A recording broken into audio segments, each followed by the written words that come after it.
출애굽기 16장 1절로 10절 말씀, 저와 여러분이 한 절씩 교독을 하도록 하겠습니다. 1절 제가 먼저 읽습니다. 이스라엘 자손의 온 회중이 엘림에서 떠나 엘림과 시내산 사이 신광야에 이르니 애굽에서 나온 후 제2월 15일이라. 이스라엘 온 회중이 그 광야에서 모세와 아론을 원망하여 그들에게 이르되 우리가 애굽 땅에서 고기 가마 곁에 앉았던 때와 떡을 배불리 먹던 때에 여호와의 손에 죽었다면 좋았을 것을 너희가 이 광야로 우리를 인도하여 내어 이 온 회중으로 추려 죽게 하는도다. 때에 여호와께서 모세에게 이르시되 보라, 내가 너희를 위하여 하늘에서 양식을 비같이 내리리니 백성이 나가서 일용할 것을 날마다 거둘 것이라. 이같이 하여 그들이 나의 율법을 준행하나 아니하나 내가 시험하리라. 제6일에는 그들이 그 거둔 것을 예비할지니 날마다 거두던 것의 갑절이 되리라. 모세와 아론이 온 이스라엘 자손에게 이르되 저녁이 되면 너희가 여호와께서 너희를 애굽 땅에서 인도하여 내셨음을 알 것이요 아침에는 너희가 여호와의 영광을 보리니 이는 여호와께서 너희가 자기를 향하여 원망함을 들으셨음이라. 우리가 누구간데 너희가 우리를 대하여 원망하느냐. 모세가 또 가로되 여호와께서 저녁에는 너희에게 고기를 주어 먹이시고 아침에는 떡으로 배불리시리니 이는 여호와께서 자기를 향하여 너희의 원망하는 그 말을 들으셨음이니라. 우리가 누구냐. 너희의 원망은 우리를 향함이 아니요 여호와를 향하여 함이로다. 모세가 또 아론에게 이르되 이스라엘 자손의 온 회중에게 명하기를 여호와께 가까이 나오라. 여호와께서 너희의 원망함을 들으셨느니라 하라. 아론이 이스라엘 자손의 온 회중에게 말하며 그들이 광야를 바라보니 여호와의 영광이 금 속에 나타나더라. 아멘. 오늘 저는 출애굽기와 복음 시리즈 The Gospel in Exodus, 출애굽기에 나타난 복음 시리즈 네 번째로 만나 생명의 떡, 만나 생명의 떡에 대하여서 말씀을 전하고자 합니다. 여러분, 대부분의 교회들, 아주 예를 들어서 3,000명, 5,000명, 10,000명 되는 교회들은 어떤 의미에서 그 재직회를 다 그렇게 매 시간마다 하기 힘들기 때문에 보통 수요일날 저녁 예배를 마치고 하지만, 보통 그저 적절한 이 중소형 교회들은 대부분 재직회를 언제 합니까? 주일 예배 마치고 곧바로 합니다. 그런데 여러분, 주일 예배, 특별히 2부 예배를 마치고 나면 이 시간대가 언제입니까? 그렇죠? 바로 배가 고픈 때입니다. 밑에는 맛있는 음식이 막 냄새를 이렇게 풍기면서 위로 올라오는데, 그런 냄새를 맡으며 허기진 가운데 그렇게 재직회 회의를 진행하다 보면 사람들의 신경이 조금씩 예민해지는 것을 보게 됩니다. 그 결과 사실 별 것도 아닌데 목소리가 높아지고, 너도 목소리 높이냐? 나도 높인다 해서 이게 쫙 올라가면서 이 언쟁이 벌어지기도 합니다. 참 목회자로서 이 재직회를 인도할 때가 참 보통 어려운 게 아닙니다. 저에게는 특별히 트라우마가 있어요. 14년 전에 첫 번째 단임 목회를 2년 반 정도 LA 코리아타운에서 한 적이 있는데, 참 그 코리아타운 안에 교회들 아주 힘듭니다. 성도들이 굉장히 대단해요. 재직주회 중에 정말 별 것도 아닌데 사소한 말 한마디에 탁 한 분 권사님이 발끈하디 소리를 내는데 다른 한 분이 반대하는 이야기를 하니까 이게 소리를 높이니만 너 나와 하더니만 갑자기 두 분이 머리채를 잡고 영차 하더라. 정말 감사한 것은 우리 교회 자랑을 좀 하죠. 우리 교회 재직들의 성숙한 모습입니다. 지난 주일날 저희들이 정기 재직회가 열렸는데 별 걱정을 안 했습니다. 45분 보통 때는 재정 보고만 하고 없습니까? 개합니다 라고 마치는데, 그날은 여러 가지 많은 제안들이 들어왔습니다. 그런데 부탁을 드렸더니 얼마나 품위 있고 질서 있게 말씀을 하시는지, 그리고 거기에 또 적절한 말들이 오고 가면서 45분간 얼마나 아름답고 질서 있게 끝나는지. 사랑하는 성도 여러분, 이것이 우리 맥클린 한인 장로교의 바로 성숙함을 보여주는 하나의 저는 증거라고 생각합니다. 물론 여러분, 어느 지상교회 중에 완전한 교회가 어디 있습니까? 다 문제가 조금씩 있습니다. 그런데 그 문제보다 훨씬 더 좋은 것들이 많은데, 그것들을 바라보는 가운데 그러한 것들을 함께 논의해서 바꿔 나가기보다는 그 작은 것, 문제되는 것만 갖고 집중적으로 받아보면 하나님이 우리에게 주신 이 놀라운 복들의 열매를 놓쳐버리는 경우가 많습니다. 그래서 여러분들 함께 교회를 우리가 세워나가야 하는 것입니다. 오늘 본문에도 보면 먹을 것이 딱 떨어지면서 일어났던 한 사건을 다루고 있습니다. 출애굽기 16장 1절을 보면 오늘 이 사건이 일어난 바로 시점을 우리에게 보여줍니다. 이스라엘 자손의 온 회중이 엘림에서 떠나 엘림과 시내산 사이 신광야에 이르니 애굽에서 나온 후 제2월 15일이라 라고 되어 있습니다. 여러분, 이스라엘 백성들이 출애굽 엑소더스 한 날이 언제지요?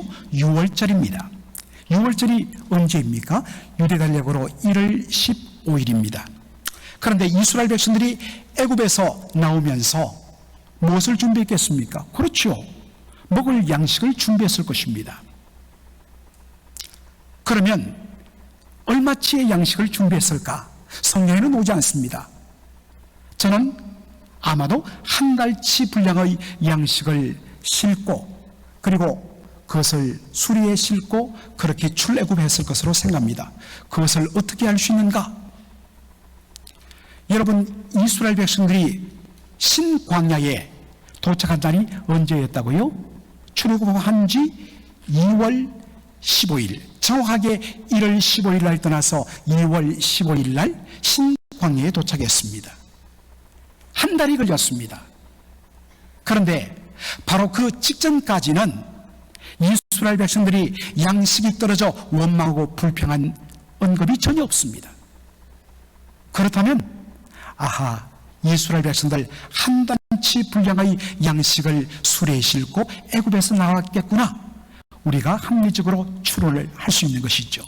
그러면 질문, 왜 한 달치만을 실었을까? 물론 수레에 다 담을 수 있는 분량이 안 될 수도 있지만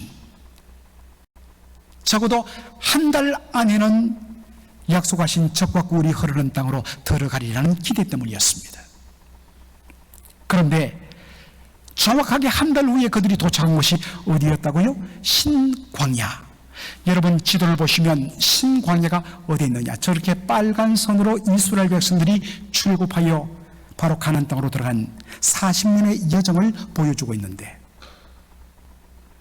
여러분, 신광야, 이 파란 하늘색 화살표가 그려진 저곳이 신광야입니다.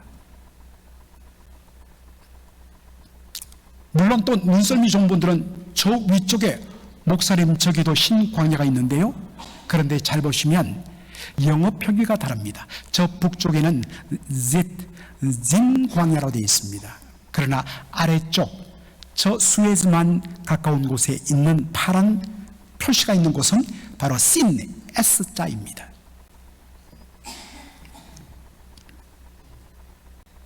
여러분, 신광야가 어디에 있습니까?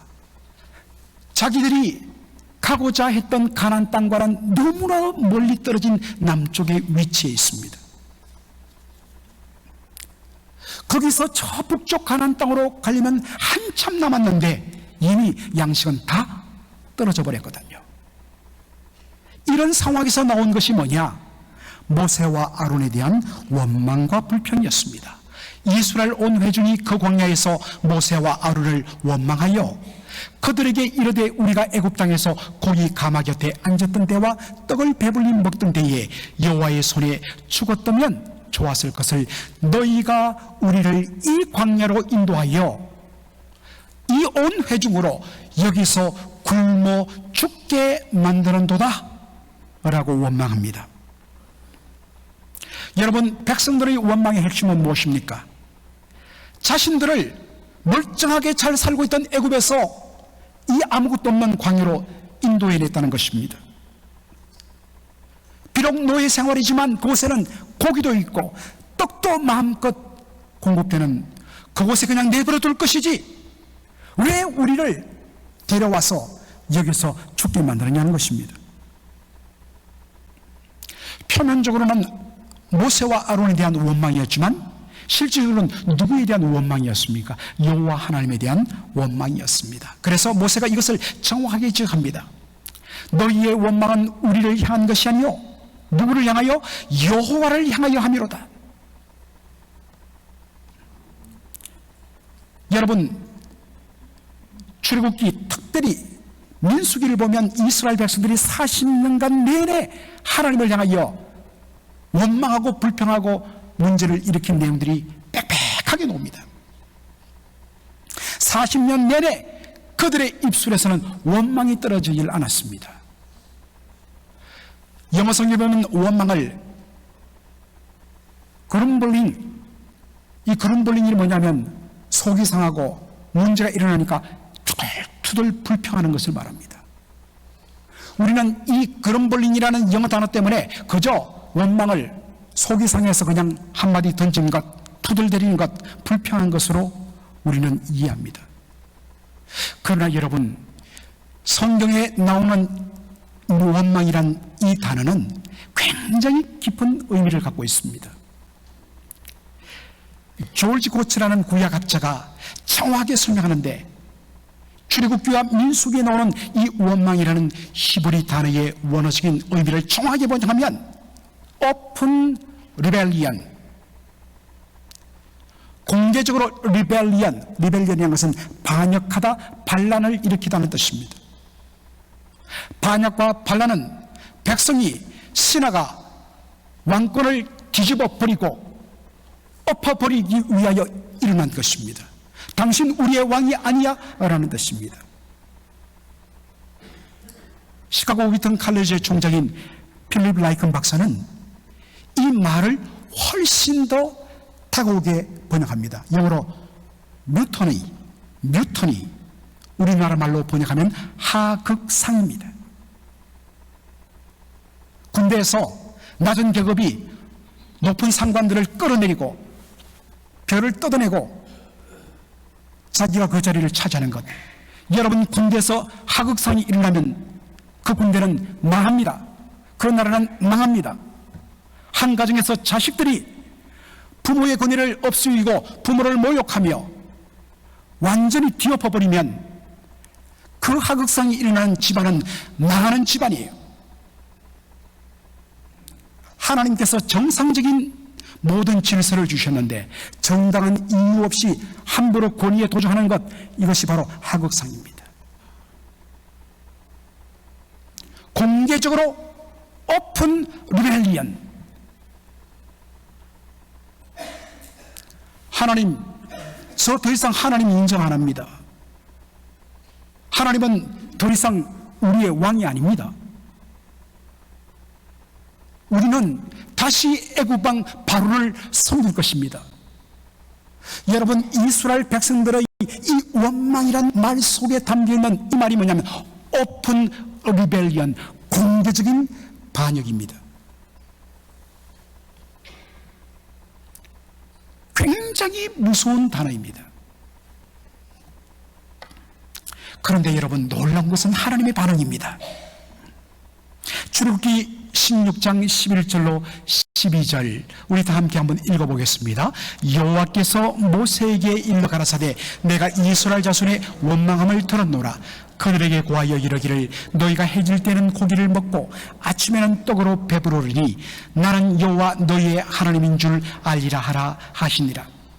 여러분, 제가 왜 오늘 본문 10절까지 읽고 그 다음에 나오는 출애굽기 16장 11절 12절을 인용했는가? 7절, 8절, 9절 연속으로 3번 하나님께서 너희들의 원망을 들으셨다. 원망이란 뭐라고요? 하나님에 대한 공개적인 반항과 반역행위. 우리 하나님 믿지 않습니다. 하나님 더 이상 우리의 왕으로 인정하지 않습니다. 우리는 이제 애굽왕 바로를 왕으로 섬기겠습니다.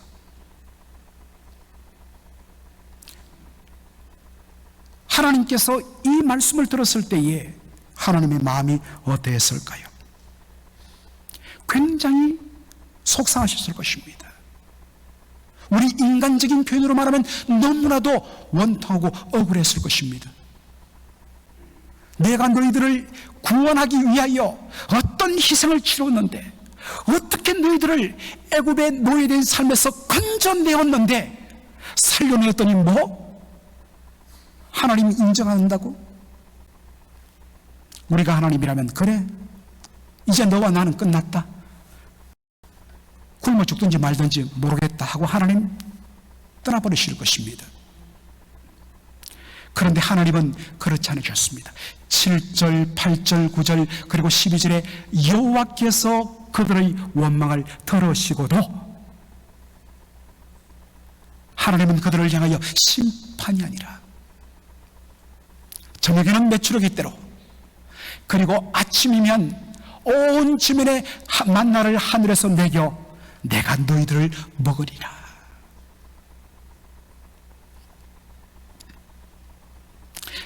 놀랍게도 먹을 것으로 시작된 이스라엘 백성들의 이 원망, 하나님을 향한 공개적인 반역 행위는 광야 생활 40년 동안 내내 반복되었습니다.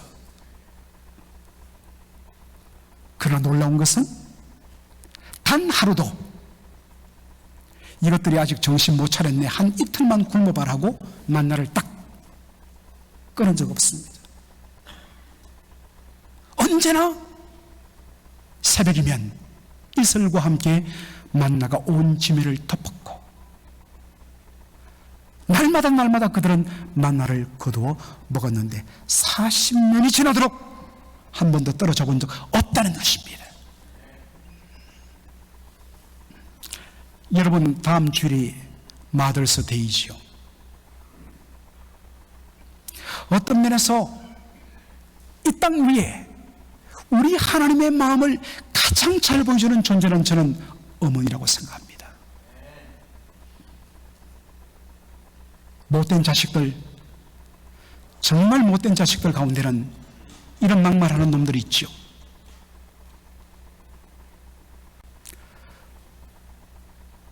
왜 날라왔어? 왜 날라왔냐고? 이 중에도 그렇게 말한 분이 있죠. 솔직히 자수하세요. 못된 자식이 있죠. 그리고 나서는 소리를 꽥 지르면서 그냥 방문을 부서지라 닫아버리고 대문을 발로 걷어차고 그냥 뛰쳐나버리는 거예요. 그러면 어머니는 어떡합니까? 속이 상해 우세요.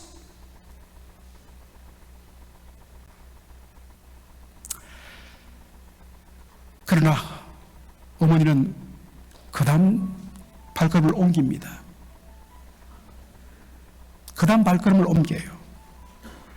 눈물을 흘리면서, 이게 속으로도 눈물을 흘리지만 정말 그 장작을 떼면서 연기에 눈이 닿아서 눈물을 흘리면서 그 못난 놈 위하여 밥 짓는다고요. 그리고 밥상 차리고 그 못난 자식 돌아올 때까지 기다린다고요. 여러분, 이것이 바로 원망과 불평하는 우리를 향한 하나님의 마음을 보여주는 것입니다. 성숙한 자식,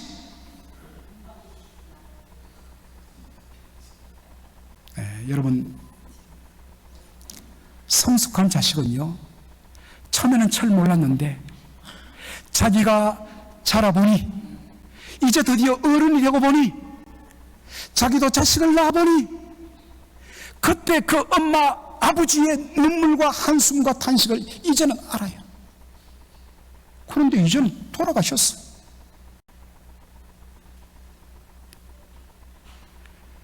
예수 믿는다지만은 보면 얼마나 어린 아이 짓을 하는 사람들이 많은지, 신앙생활 10년, 20년, 30년, 40년 했는데 아직도 영적인 어린아이 상태로 머무는 분들이 얼마나 많은지. 그러다가 어느 날 은혜 체험하고 말씀 가운데 자라고 눈이 열리고 보니 그동안 얼마나 하나님이 오래 참아주셨고 얼마나 속상하면서도 나를 품어주시고 기다려주시고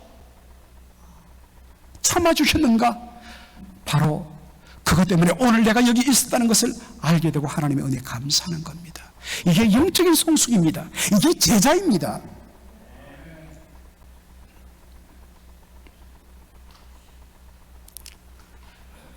하나님께서 40년간 매출하기는 한 번에 걸쳐서 한 달 내내 먹여주셨지만 이 만나는 40년 내내 매일 아침 단 한 번도 하나님 그런 적이 없으십니다. 여러분, 광야 아무것도 없는 그곳에서 200만 명이 넘는 히브리 민족이 어떻게 생활할 수 있었겠습니까? 오늘날의 아프리카 그 난민들을 보면 먹을 것이 없어 막 죽어가잖아요. 저 북녘 우리 동포들 고난의 행군데 300만 명이 배굶어 죽었잖아요. 이스라엘 백성들 200만 명 광야에 아무것도 없는 데서 어떻게 40년 버텼을까? 대답은 하나, 하나님께서 오래 참으시면서 매일마다 하늘에서 내려준 그 만나의 은혜로 그들이 생존할 수 있었던 것입니다. 여러분, 그렇다면 하나님께서 하늘로부터 내려주셨던 그 만나는 무엇을 가리킬까요? 예수님이 이것을 너무나 잘 해석해 주십니다. 첫째로,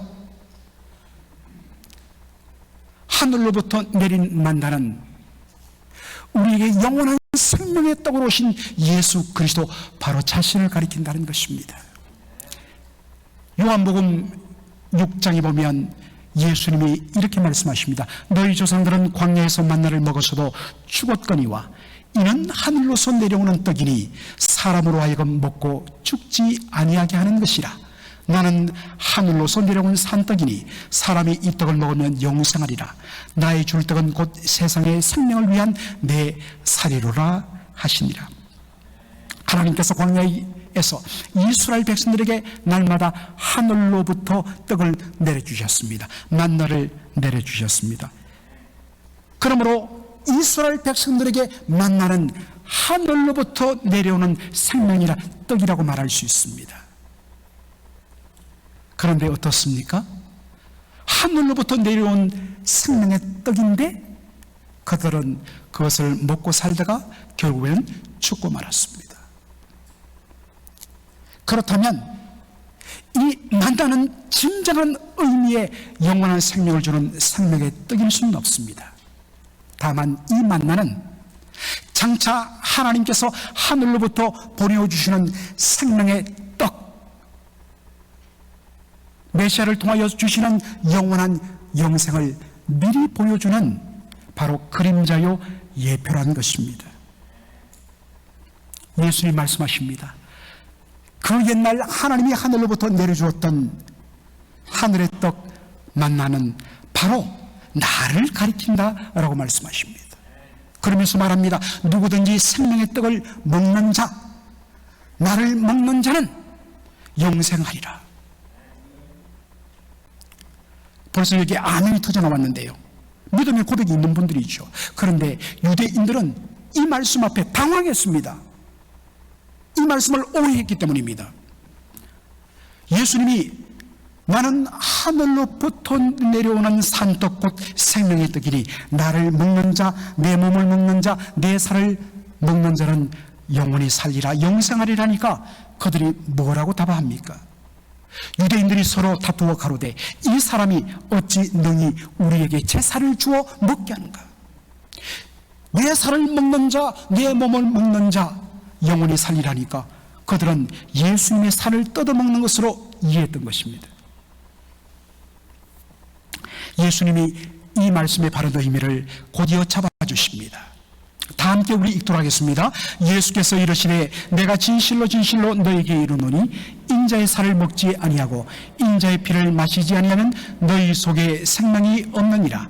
내 살을 먹고 내 피를 마시는 자는 영생을 가졌고 마지막 날에 내가 그를 다시 살리리니 내 살은 참된 양식이요 내 피는 참된 음료로다.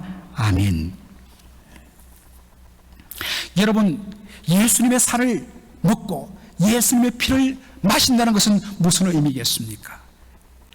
이것은 예수님께서 저와 여러분 우리 죄인들을 대신하여 십자가에서 못 박혀 살이 찢기시고 피를 쏟아서 우리가 받아야 할 모든 저주와 형벌을, 심판을 예수님 대신 다 짊어지시고 죽으심으로 말미암아 우리의 모든 죄를 다 값치러 주시고 우리의 모든 죄에 대하여 죄사함을 주셨다는 바로 뜻입니다.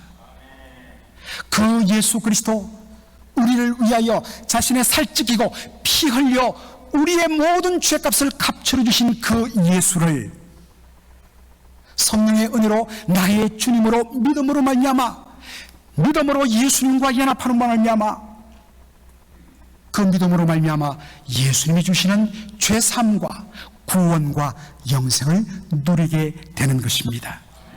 이것을 상징적으로 표현한 말이 뭐라고요? 내 살을 먹고 내 피를 마시는 자는 영생을 받으리라 하신 말씀입니다. 여러분, 이것을 눈으로 보여주며 우리가 고백하는 행동이 무엇입니까? 바로 로서펄 주의 성찬인 것입니다. 예수님의 찢기신 몸을 상징하는 그 떡을 받고 십자가에서 흘리신 피를 상징하는 포도주 잔을 믿음으로 받음을 통하여 성찬을 받기 때문에 그것으로 내가 구원받는 것이 아니라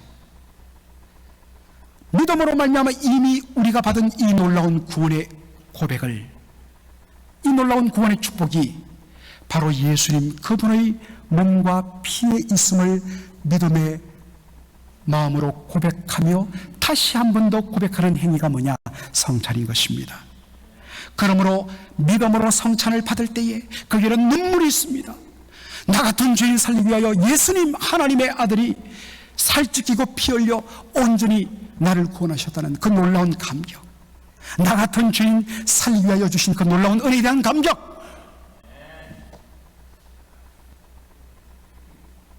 그리고 그 예수님으로 말미암아 내 속에 이미 임한 영생의 능력과 기쁨과 즐거움.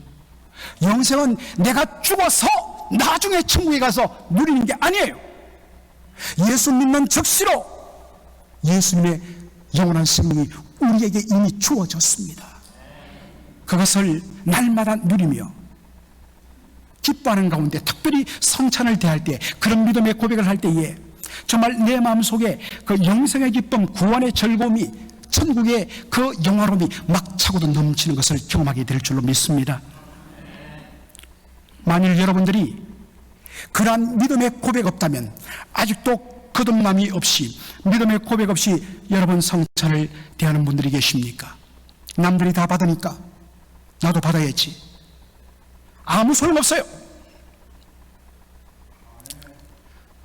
요만한 조각이 아니라 이따만한 떡덩이를 여러분 다 잡수신다 하더라도, 이런 작은 포도주 접잔이 아니라 여러분 대병으로 한 병 다 마신다 할지라도 여러분 영혼에는 아무 소용없습니다. 믿음이 없다면. 여러분, 과연 여러분은 예수님의 살과 예수님의 피를 먹고 마심으로 영생을 받은 존재입니까? 사랑하는 성도 여러분, 다시 한 번 더 하나님께서 유대인처럼 엉터리 이해하는, 그저 습관적으로 교회 왔다 갔다 하는 그런 세계에서 오늘 이 복음의 말씀을 통하여 여러분의 눈꺼풀이 열리고 여러분의 귀가 열리고 여러분의 마음이 열려서 예수 그리스도를 나의 주로 고백하며 영접함으로 그분의 살과 피를 먹는 놀라운 은혜의 축복이 임하기를 주의 이름으로 축원합니다. 첫째, 예수 그리스도 만나는 장차 생명의 떡으로 하나님이 보내주신 예수 그리스도를 가리킨다. 둘째로, 만나는 하나님의 입으로 나오는 모든 하나님의 말씀을 가리킨다. 하나님께서 말씀해 주셨습니다.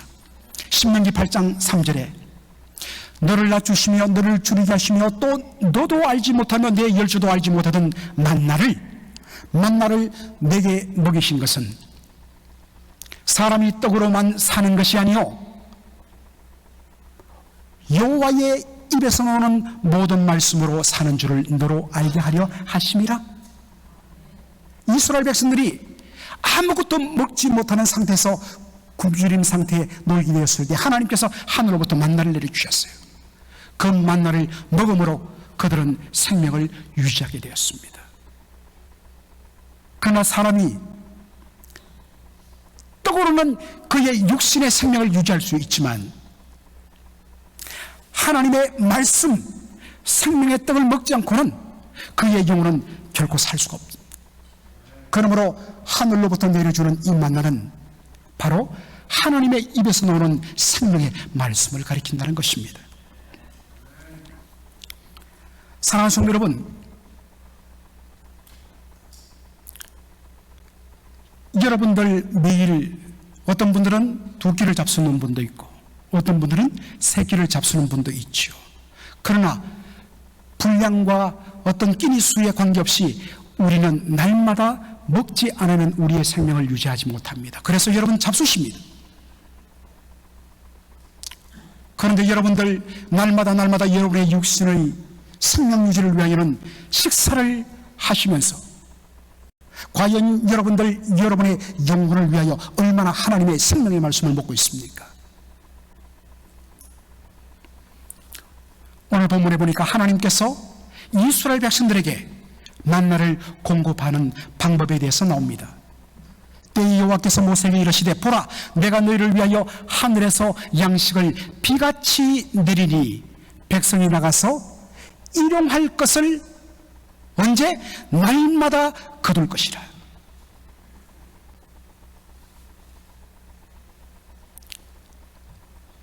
어떤 사람은 나가기 귀찮으니까 그냥 오늘 잔뜩 며칠 거 먹던 거 먹을 거 끌어모으자 해서 집에 쌓아놓았습니다.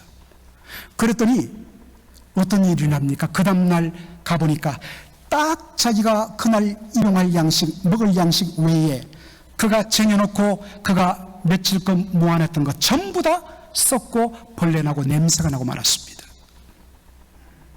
하나님 말합니다. 날마다 아침에 나가서 네가 그날 먹을 일용할 양식을 날마다 거두어 먹으라 라고 말씀하십니다. 만나를 매일 먹어야 하듯이 성도는 매일 하나님의 생명의 양식 말씀을 읽고 묵상하고 말씀을 먹어야 합니다. 많은 분들이 제자훈련, 성경공 이런 데 오해해요. 그저 그냥 교재 한 권 떼고 그냥 그 문제 하나 풀면 나 말씀 배웠다. 아니에요. 아무리 그렇게 해보십시오. 여러분 전혀 영적 성장 없습니다. 그러한 어떤 훈련을 통하여 도전받은 것을 가지고 날마다 이스라엘 백성들이 일용할 양식을 날마다 만나를 거두먹은 같이 날마다 일정한 분량을 말씀을 먹고 묵상하고 그것을 가지고 기도할 때에 내 영혼이 비로소 성장하고 자라는 것입니다. 어떤 분은 이야기합니다. 목사님 일주일에 한 번 읽으면 되죠. 저 성경 1등 했거든요. 어쩌라고요? 그래서 저는 40도 50도 했어요. 지금 아직도 해요. 여러분 하나님께서 만나를 언제까지 주셨다고요? 광야생활 40년 마치고 그들이 요단강 건너 딱 약속의 땅 가나안 땅 들어가고 그 다음날에 만나가 그쳤습니다. 목사님 언제까지 말씀을 읽어야 되나요? 날마다 우리의 진정한 영원한 본향 약속의 땅 가나안 땅 천국에 들어갈 그날까지 날마다 말씀을 먹고 그 말씀을 통하여 하나님께서 우리에게 인도하시는 교훈과 책망과 바르게 함과 우리를 하나님의 자녀답게 교육시키고 연단시키고 우리를 징계하시는 그 말씀 앞에 위로와 교훈과 도전을 받아 정말 나의 아직도 남아있는 너무나 인간적인 것들을 썰어내고 밀어내고 제거하고 하나님의 말씀으로, 하나님의 성품으로 우리를 더디어 영적으로 성장하고 변화되는 모습으로. 그래서 마지막에 주님께서 나를 부르셔서 천상 앞에 섰을 때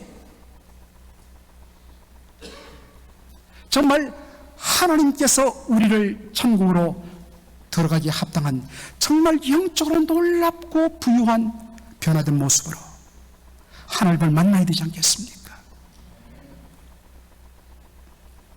사랑하는 성도 여러분, 여러분의 영혼은 말씀으로 충만하고 배부릅니까? 아니면 겉은 멀쩡하게 좋은 옷 입고 좋은 음식 잡수시고 교회에서 오래 신앙생활해서 어떤 직분을 갖고 있을지는 모르는데 그 속에 영혼은 완전히 파리한 상태로 여러분 서 있지는 않습니까? 죄송하게도 오래 목회를 하면서 성도들을 인도하고 말씀 가운데 인도하다 보니까 딱 대화를 해보면 지금 이분이 제대로 성경 읽고 있다, 제대로 기도하고 있다 보여요. 제가 어떤 면에서는 뭘 보고 그런 은사 때문이 아니에요. 그냥 보여요. 제발 좀 여러분들 여러분의 신앙 연주에 걸맞게, 여러분의 직분에 걸맞게 날마다 말씀을 읽고 날마다 기도하시라고요. 그래서 영적으로 건강해져 갖고 나를 살릴 뿐만 아니라 그 건강한 것으로 말씀을 통하여 하나님의 뜻을 바로 분별하였어. 다른 영혼들을 섬기기 위하여 하나님께서 나에게 이와 같은 자리를 주시고 이와 같은 은혜를 주셨다고 해서 서로 세워줌으로 말미암아 나뿐만 아니라 우리의 가정뿐만 아니라 우리의 교회가 천국 같은 교회가 될 줄로 믿습니다. 날마다 생명의 만나를 먹으시는 저와 여러분 되기를 주의 이름으로 축원합니다. 아멘. 기도하겠습니다. 살아계신 우리 아버지 하나님, 은혜와 사랑을 감사합니다. 아버지 하나님, 무엇보다 우리에게 생명의 떡 대신 예수 그리스도를 보내어주시고 그 예수님 만나게 하여 주시고 그 예수님이 우리 안에 들어와 구하게 하여 주심으로 말미암아 예수님이 주시는 살과 피를 먹고 영생을 얻게 하여 주시니 감사합니다.